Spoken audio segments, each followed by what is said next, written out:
Perang Dunia Kedua mengubah takdir umat manusia. Perang Dunia Kedua bukan hanya konflik paling mengerikan yang pernah terjadi dalam sejarah, tetapi juga pertarungan ideologi yang telah berkembang selama berabad-abad. Di timeline kita, setelah bertahun-tahun perang, Reich ketiga dihancurkan, Hitler bunuh diri, dan ideologi yang kejam pun mati bersamanya.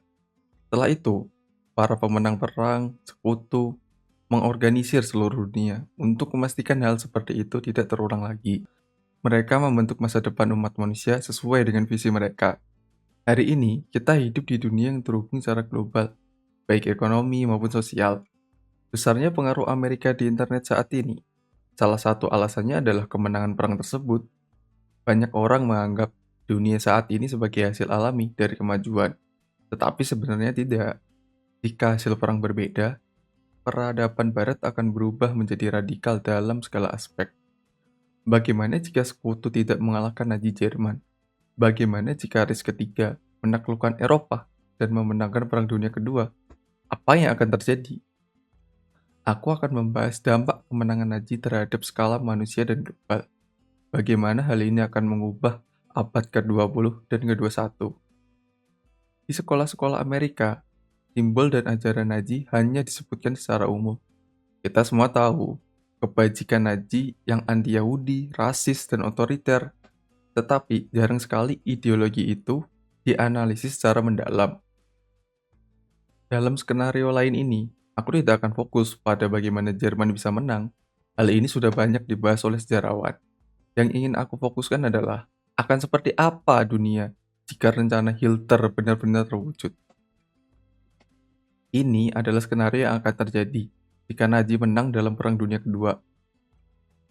Dalam versi sejarah yang lain ini, Nazi Jerman berhasil menginvasi Eropa, Inggris, Prancis, Polandia, Uni Soviet, dan banyak negara lainnya telah diduduki oleh pasukan Jerman. Entah bagaimana, Jerman berhasil menginvasi Inggris. Dan meskipun Churchill berjanji untuk tidak menyerah, Inggris akhirnya dipaksa untuk tunduk atau dihancurkan sepenuhnya. Setelah menguasai daratan Eropa, Reich ketiga memperkuat kendali mereka di wilayah-wilayah yang diduduki. Itu membuat serangan Amerika yang awalnya efektif menjadi mustahil. Pada awalnya, gerakan perlawanan melawan Jerman dan pemerintah boneka fasis seperti Prancis Vichy dan Inggris akan bermunculan. Sebelum lanjut, aku akan menjelaskan apa itu boneka fasis. Boneka fasis adalah negara yang secara resmi merdeka dan diakui kedaulatannya secara de facto. Tetapi, kontrol pemerintahannya masih di bawah pengaruh negara lain. Namun, setelah beberapa tahun menguasai perdagangan dan sumber daya, Reich ketiga secara efektif akan melemahkan perlawanan. Dalam sejarah kita, Nazi memang sering membantu warga sipil sebagai balasan atas pemberontakan. Dalam skenario ini, dengan sumber daya yang semakin menipis, perlawanan akan runtuh lebih cepat. Di Uni Soviet, perang antara Rusia dan Jerman yang berlarut-larut dalam kebutuhan akhirnya berubah menjadi gerakan perlawanan. Sementara Rusia didesak hingga ke pegunungan Ural. Bagaimana hal ini bisa terjadi? Aku tidak akan membahasnya secara rinci. Tetapi, jika rencana Nazi berhasil, maka pemerintahan Soviet akan terpaksa mundur lebih jauh ke Siberia, sementara mayoritas penduduknya berada di bawah kendali Jerman.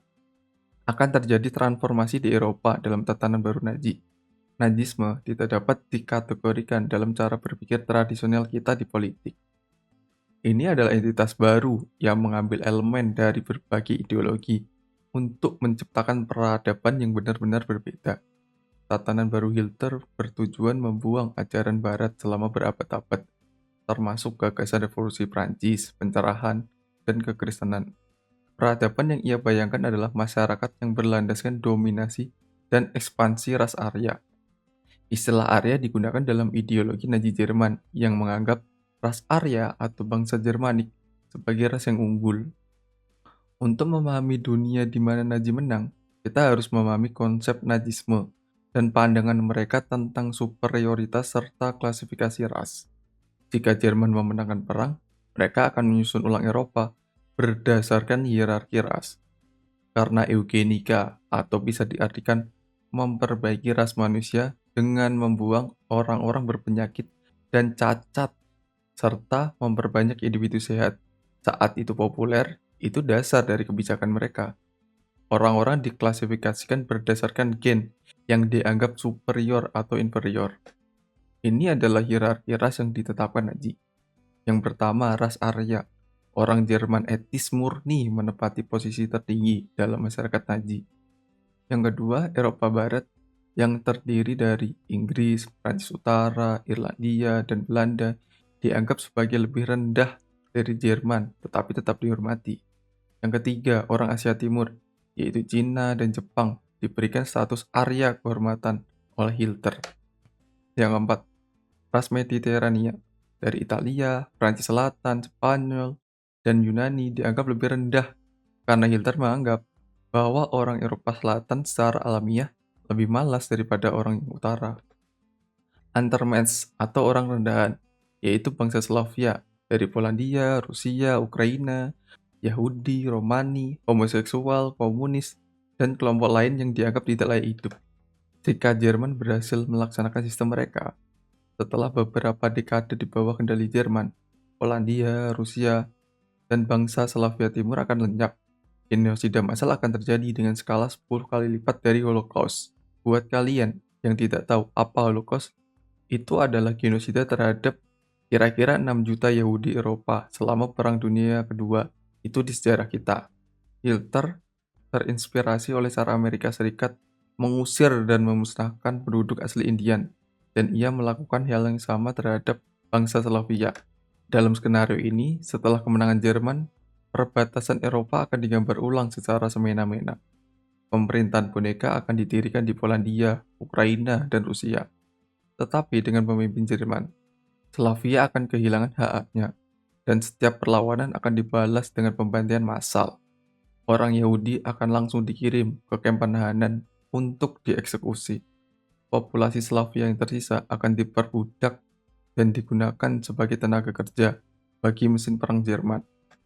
Pengesahan undang-undang yang mirip dengan kebijakan Holodomor Stalin akan diterapkan, yaitu pembunuhan dengan kelaparan. Kebijakan itu akan menyebabkan kelaparan massal, dan jutaan orang meninggal dalam kelaparan besar-besaran. Hitler merencanakan kematian lebih dari 50 juta orang sebelum kolonisasi dimulai. Setelah penduduk asli tersingkir, para kolonialis Jerman akan pindah dan menduduki tanah-tanah tersebut, memperluas wilayah Jerman hingga 4 kali lipat ukurannya, dari Prancis hingga pusat Rusia. Di daerah-daerah ini, bangsa Slavia yang dianggap cocok akan dipaksa menikah dengan orang Jerman untuk menghilangkan gen Slavia secara perlahan. Budaya mereka akan dihancurkan, sejarah mereka dilupakan dalam genosida Nazi. Sistem pendidikan Jerman akan mengajarkan anak-anak muda Jerman tentang rendahnya martabat bangsa Slavia untuk menciptakan kesenjangan ras yang baru antara bangsa Arya Jerman dan menganggap bangsa Slavia adalah budak.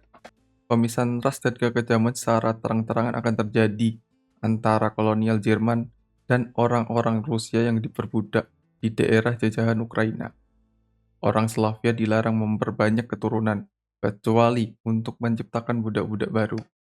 Bahkan, di seluruh Jerman di era Nazi, aborsi tidak hanya legal, tetapi juga wajib bagi ras non-Arya. Hal ini akan menjadi ilegal bagi para ibu ras Arya, karena wanita Jerman diharapkan untuk bereproduksi sebanyak mungkin. Pemandulan massal akan diberlakukan terhadap orang tua yang melahirkan anak yang tidak sehat, anak yang lahir dengan kelainan fisik, atau anak dengan penyakit kebutuhan khusus. Penjajah Jerman akan bertani di tanah subur Ukraina dan menggunakan hasil panennya untuk memberi makan penduduk Jerman yang terus bertambah. Nazi Jerman akan mengubah demografi Eropa, dan dalam beberapa dekade, sebagian besar penduduk di Eropa Timur akan menjadi keturunan Jerman Orde Baru. Tatanan Orde Baru ini berarti penciptaan ulang total tentang apa artinya menjadi Eropa dan bagian dari peradaban Barat. Jerman Nazi akan menjadi negara dominan di Eropa dan akan menjadi pionir di balik pemerintahan fasis di Inggris, Prancis, Italia, dan Spanyol. Meskipun propaganda akan menjanjikan persatuan yang setara antara negara-negara Eropa, pada kenyataannya, beberapa negara bahkan negara fasis akan lebih rendah dari yang lain. kriteria ras Hitler akan menentukan hubungan Nazi, sehingga kebijakan Jerman akan mendukung lebih banyak bangsa Arya, seperti Prancis atau Inggris. Dalam versi sejarah yang lain ini, setelah perang berakhir, Nazi akan segera membangun kembali Inggris, dan Inggris yang fasis akan menjadi tangan kanan Jerman. Sedangkan untuk Italia, bahkan dalam timeline kita, Mussolini menyadari sikap Hitler yang merendahkan orang-orang Eropa Selatan, dan ini sangat mempengaruhi hubungan mereka. Seruan Mussolini tentang persatuan antara ras Nordik dan Mediterania tidak didengar oleh Nazi. Dalam skenario ini, aku memperkirakan Hitler hanya akan mentolerir Eropa Selatan demi stabilitas, sambil lebih memihak Prancis dan Inggris. Perpecahan ini akan tumbuh lebih besar dalam beberapa dekade berikutnya, menjadi bentrokan budaya antara kedua wilayah. Dalam sejarah kita, genosida hanya dianggap sebagai fase pertama dari Orde Baru, pemusnahan langsung kelompok-kelompok yang tidak diinginkan di dalam perbatasan Jerman. Namun, mereka bukan satu-satunya kelompok yang ingin dibungkam oleh Nazi. Pada intinya, Nazisme dibentuk oleh gagasan tentang ras yang bersatu di bawah kesetiaan mutlak kepada negara. Warga negara diharapkan berkontribusi secara militer dan teknologi untuk memajukan ras Jerman. Bagi Hitler dan Reich ketiga, segala ide yang mengalihkan fokus dari negara adalah musuh, apapun itu. Menghapus masalah Yahudi adalah fase pertama dari tatanan baru. Bangsa Slavia menjadi yang berikutnya, dan setelah itu Katolikisme itu sendiri, atau masalah gereja. Hitler dilahirkan sebagai seorang Katolik, tetapi mulai membenci gereja saat ia dewasa. Pandangan dia sepenuhnya sejalan dengan ideologi Nazi. Nazisme memandang Katolikisme tidak hanya sebagai hambatan, tapi juga ancaman bagi kemajuan negara Jerman. Mereka membenci gagasan adanya kekuatan non-pemerintah yang mempunyai pengaruh terhadap orang Eropa dan Arya. Sebelum perang, Nazi menutup lembaga-lembaga Katolik, melarang pesan-pesan Katolik, dan menangkap banyak anggota pendeta. Namun, karena aliansinya dengan Italia, dan untuk menghentikan ketidakstabilan, Hitler membuat perjanjian dengan Vatikan untuk menghormati lembaga-lembaga Katolik. Tapi bagi Nazi, umat Katolik tetap menjadi ancaman utama. Dalam skenario ini, setelah perang, Nazi akan segera memutuskan perjanjian dengan Vatikan. Di seluruh Jerman dan wilayah penduduknya, lembaga-lembaga Katolik akan ditutup dan para pendeta ditangkap. Di mata Hitler, agama itu sendiri pada dasarnya tidak sesuai dan berbahaya bagi kemajuan Eropa. Bahkan, dia menyebut orang-orang religius sebagai budak. Pada saat itu, kaum Nazi harus berpura-pura menjadi penganut Kristen Protestan. Namun, secara diam-diam, para petinggi seperti Joseph Goebbels membenci agama dari Katolik. Namun, mereka memutuskan untuk menunda tindakan apapun hingga perang selesai.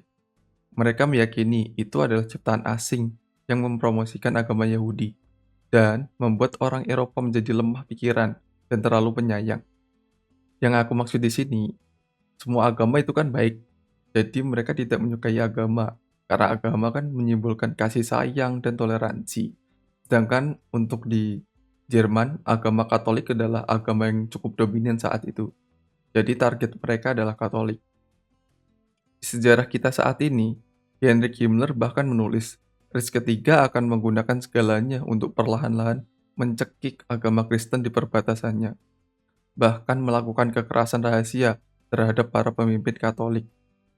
Taktik yang sama yang memecah belah bangsa Eropa, sebagaimana yang mereka lakukan antara bangsa Slavia dan Jerman selama beberapa dekade. Sebagian besar orang Polandia Katolik akan terbunuh dalam kebijakan kelaparan. Di wilayah Katolik Jerman, propaganda Nazi sederhana akan digunakan untuk menumpas gereja. Undang-undang yang melarang pendidikan Katolik akan diberlakukan. Setelah gereja Katolik, ketiga secara aktif akan menghambat perkembangan agama Kristen itu sendiri. Dan jika propaganda dalam puluhan tahun berhasil, mereka akan menciptakan generasi orang Jerman yang loyal dan non-Kristen. Nazi akan mengajarkan bahwa agama tersebut merupakan kekuatan Yahudi yang merusak, mencuci otak, dan melemahkan orang Eropa. Beberapa Nazi bahkan ingin mengganti agama Kristen dengan neopaganisme, yaitu kepercayaan yang mereka ciptakan. Dalam skenario ini, Agama akan digantikan dengan kesetiaan kepada rejim Nazi dan ras. Swastika akan menggantikan salib di sebagian besar wilayah Eropa Jerman. Eropa telah jatuh ke tangan Jerman. Sekutu hanya sebuah catatan dalam sejarah, dan bekas wilayah Slavia kini menjadi lumbung pangan untuk ras Arya. Di sejarah kita, gerakan kontra budaya memecah belah generasi di barat. Di skenario ini, generasi tetap terpecah, tetapi dengan perpecahan budaya antara generasi tua yang masih mendukung negara fasis, meski tidak sefanatik anak-anak mereka yang telah didoktrin. Pendidikan partai mengajarkan siapa musuh dan melatih anak-anak untuk menggunakan kekerasan terhadap siapapun yang dianggap ancaman bagi Jerman. Setiap generasi baru tumbuh semakin fanatik, brutal, dan setia pada ideologi yang kian mengeras. Pendidikan wajib dari negara hanya fokus pada penguatan ideologi rasial partai. Sejarah, sains, humaniora diajarkan dari sudut pandang Jerman vs dunia, atau untuk membentuk pola pikir takdir Arya. Penggunaan kekerasan terhadap orang yang tidak diinginkan dan wajib militer dipuji. Untuk menjadi warga Jerman sejati, pria wajib masuk militer, sementara wanita diharapkan menikah dan melahirkan. Anak-anak Jerman lahir di masyarakat yang memuji mereka hanya karena terlahir sebagai ras Arya. Mereka tidak pernah menyaksikan kekejaman, karena minoritas sudah lama dibasmi. Pembantaian seperti Holocaust dirahasiakan, dan hanya diceritakan sebagai tindakan heroik legenda. Di skenario ini, kemenangan militer Nazi di negara-negara boneka bisa saja berujung kekacauan atau perang saudara. Namun, agar Nazi bertahan, mereka harus menanamkan ideologi secara mendalam di pikiran penduduk jajahan. Selain kemenangan militer, dua faktor kunci adalah stabilitas ekonomi dan pemimpin yang tidak bisa salah. Jika ekonomi Nazi stabil dan memberikan standar hidup baik dalam dekade pertama pasca perang, orang Eropa mungkin menerima dominasi Jerman. Fasisme akan dilihat sebagai sistem pemerintahan yang sah, seperti monarki ataupun demokrasi. Kultus Hitler atau penerusnya menjadi fondasi yang tak tergoyahkan. Kritik dibungkam dengan eksekusi atau deportasi untuk meminimalkan ancaman pemberontakan. Kehidupan rakyat Jerman di Reich ketiga. Masyarakat Nazi tidak seperti Barat yang kapitalis atau Korea Utara yang totaliter. Ekonomi Jerman pasca perang bergantung pada Lebensraum atau ruang hidup. Produksi barang atau standar hidup bisa jatuh, tetapi tanah tak boleh lepas. Bahan mentah diambil dari koloni Rusia melalui kerja paksa. Masyarakat Jerman mungkin makmur, tetapi nasib mereka bergantung pada ekspansi militer. Di dalam skenario ini, riset eugenika, Darwinisme sosial, dan eksperimen keji pada Untermensch atau bangsa rendahan terus berlanjut. Kemajuan sains dikontrol ketat oleh negara. Teknologi komunikasi seperti internet atau ponsel dilarang untuk mencegah penyebaran ide, sedangkan TV dan radio dikendalikan rejim. Teknologi senjata maju pesat karena ekonomi difokuskan pada militer. Fasisme di negara lain. Fasisme di Eropa tidak seragam. Prancis, Italia, dan Spanyol mengaitkannya dengan identitas nasional seperti Katolik. Di Prancis, rejim Vichy menciptakan negara konservatif dan otoriter. Berbeda dengan revolusi Nazi di Jerman. Ketegangan muncul antara Jerman yang anti-Katolik dengan sekutunya, tetapi ancaman kekuatan Jerman memaksa mereka diam. Nasib Inggris dan Swiss. Inggris diduduki setelah kalah dalam pertempuran udara. Keluarga kerajaan melarikan diri ke Kanada. Sementara pemerintahan boneka dibentuk. Awalnya Jerman bersikap ramah untuk meredam perlawanan. Tapi untuk membersihkan kelompok oposisi Swiss yang dibenci oleh Hitler, akhirnya dia melakukan penyerangan dan pembubaran. Hubungan Jerman dan Italia. Aliansi Jerman dan Italia rapuh. Setelah perang, Italia diserang dan dibagi. Utara diambil Jerman, selatan jadi negara pelabuhan, atau tetap menjadi boneka yang bergantung pada Jerman. Eropa pasca perang, ribuan orang tewas akibat kelalaian pemerintah, pemerkosaan, dan pembalasan atas pemberontakan. Yunani diubah menjadi Republik Helenik. Yugoslavia dibagi-bagi antara Kroasia, Albania, dan Italia. Generasi baru Eropa lahir, dalam masyarakat yang memuja kekerasan, menghapus individualitas, dan membenci warisan pencerahan. Amerika Serikat digambarkan sebagai musuh baru, seperti Yahudi dan komunis. Tantangan ekonomi Nazi. Ekonomi Nazi tidak dirancang untuk perdamaian. Hitler melihat ekonomi hanya sebagai alat perang. Pasca Lebensraum, ekonomi mungkin kacau, tapi Nazi akan mempertahankan tanah jarahan mati-matian. Disclaimer dulu ya, skenario ini bersifat fiksi dan tidak mendukung ideologi Nazi. Dibuat untuk melihat sejarah dalam skenario yang berbeda.